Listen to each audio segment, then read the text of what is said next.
You know, for almost 2,000 years, there's been this one single passage of Scripture that has sparked a huge, and I mean huge, theological mystery. So the Apostle Paul writes these words, all right? And he's talking about this mysterious force, or maybe a person, called the Restrainer.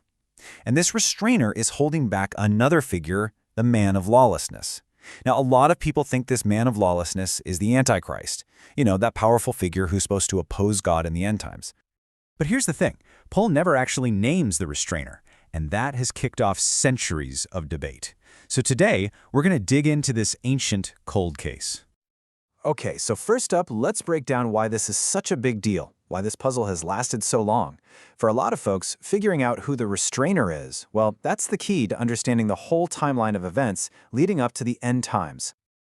Get this, Paul actually told the church in Thessalonica who the Restrainer was in person, but he never wrote it down.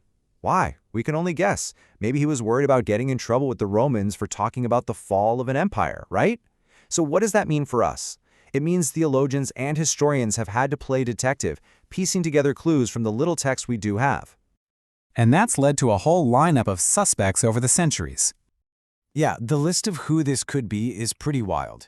It ranges from huge political powers to powerful angels and even, divine beings themselves. All right, now we get to our first major piece of evidence, and it comes from a really subtle but super critical clue in the original Greek. Okay, check this out. What's so fascinating here is how Paul switches things up. In verse 6, he uses a neuter gender, like an it, but then, in verse 7, he switches to a masculine gender, a he. So you have this what that withholds, and a he who withholds. And this weird little grammatical shift, it's the absolute central puzzle. Any theory that wants to be taken seriously has to explain this. So with that in mind, let's start looking at our suspects and see how they stack up against the evidence. The first theory on the table, and the oldest one, was the Roman Empire. And I mean almost all the early church fathers, guys like Tertullian and Augustine, believed this. It makes sense when you think about it. They were living in a pretty chaotic world, and the empire system of law and order seemed like the only thing stopping total anarchy from breaking out. But there's a huge historical problem with this theory. The Roman Empire, well, it's gone. It fell centuries ago. And yet, the man of lawlessness still hasn't shown up.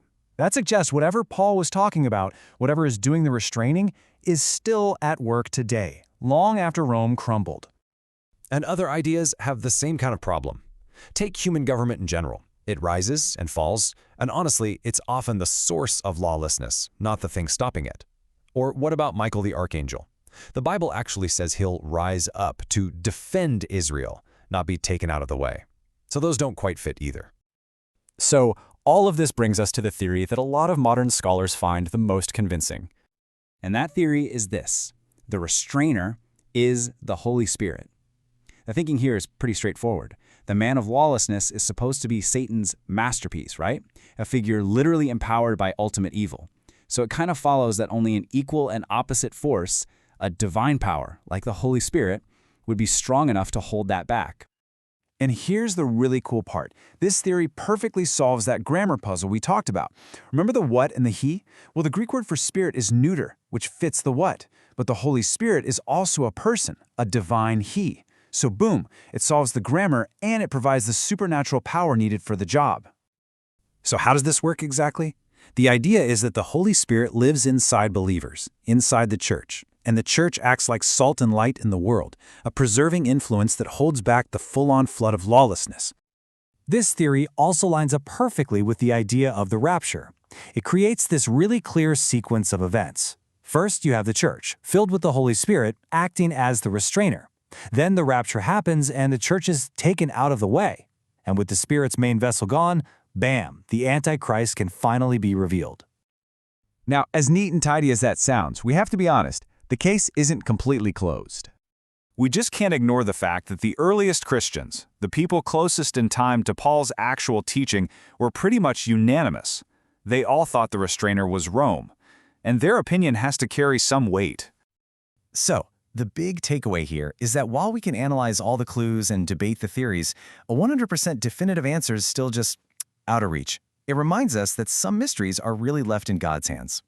So what is it? A divine protector? A forgotten empire? Or a mystery that only time itself will solve?